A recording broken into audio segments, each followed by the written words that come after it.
बिना पंजीकरण किए चारधाम यात्रा के लिए अनुमति नहीं होगी। चारधाम यात्रा के ऑनलाइन पंजीकरण 10 अप्रैल से शुरू हो गए हैं। उत्तराखंड पर्यटन विकास परिषद में पंजीकरण की तैयारी को अंतिम रूप दिया जा रहा है। उत्तराखंड में आगामी 10 मई से चारधाम यात्रा शुरू होने जा रही है। धामों के कपाट खुलने की तिथि भी तय हो चुकी है, जिसमें हम सबसे पहले बात करने वाले हैं केदारनाथ की।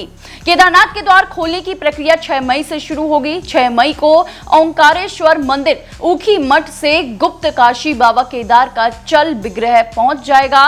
7 मई को रामपुर पहुंचने के बाद 8 मई को गौरीकुंड पहुंचेगा और 9 मई को केदार धाम में होगा। फिर बाबा केदारनाथ के द्वार 10 मई को सुबह 7 बजे से भक्तों के लिए खुलेंगे।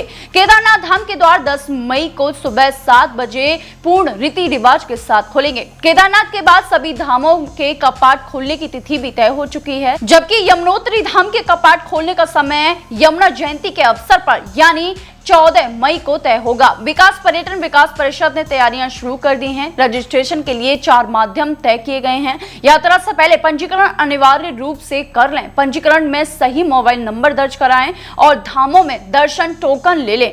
यात्रा के दौरान पर्वतीय क्षेत्रों में अक्सर मौसम खराब रहता है और बर्फ पड़ने के कारण ठंड भी बढ़ जाती है। इसको देखते हुए यात्रियों को पर्याप्त ऊनी कपड़े, छाता, रेनकोट भी साथ में रखना चाहिए। यदि चारों धामों में दर्शन करने के लिए आने वाले श्रद्धालु किसी भी दवाई को लेते हैं तो साथ में लेकर चलें। अस्वस्थ महसूस हो तो यात्रा करने से परहेज करें। चारधाम यात्रा में इस बार भी काफी ज्यादा भीड़ होने की आशंका जताई जा रही है और लगातार रजिस्ट्रेशन की संख्या भी बढ़ती जा रही है। अब तक 16 लाख से अधिक लोगों ने अपना रजिस्ट्रेशन करवा लिया है। श्रद्धालुओं की संभावित भीड़ को देखते हुए सरकार अब चारधाम यात्रा के दर्शन करने की संख्या निर्धारित करने जा रही है, ताकि अतिरिक्त दबाव ना पड़े। केदारनाथ, बद्रीनाथ, गंगोत्री व यमुनोत्री की यात्रा करने के लिए श्रद्धालुओं में भारी उत्साह है। अब तक 16 लाख से अधिक श्रद्धालुओं का पंजीकरण हो चुका है। यात्रा के दौरान दबाव ना बढ़े, इसके लिए यात्रियों की प्रतिदिन दर्शन करने की संख्या निर्धारित की जा रही है।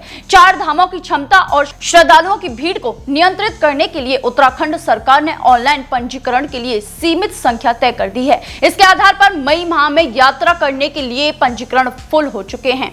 पर्यटन विभाग के अनुसार 10 मई से 31 मई तक यात्रा के लिए ऑनलाइन पंजीकरण फुल हो चुके हैं। यात्रा पर आने के लिए श्रद्धालुओं को जून महीने में पंजीकरण की तिथि उपलब्ध कराई गई थी। अब पंजीकरण मई के लिए नहीं बल्कि जून माह के लिए होंगे। ऑनलाइन पंजीकरण के लिए यमुनोत्री धाम में प्रतिदिन 9,000 यात्री, गंगोत्री में 11,000, केदारनाथ में 18,000 और बद्रीनाथ धाम में 20,000 यात्रियों की संख्या तय की गई है और इसमें ऑफलाइन पंजीकरण करने वाले श्रद्धालुओं की संख्या शामिल नहीं है।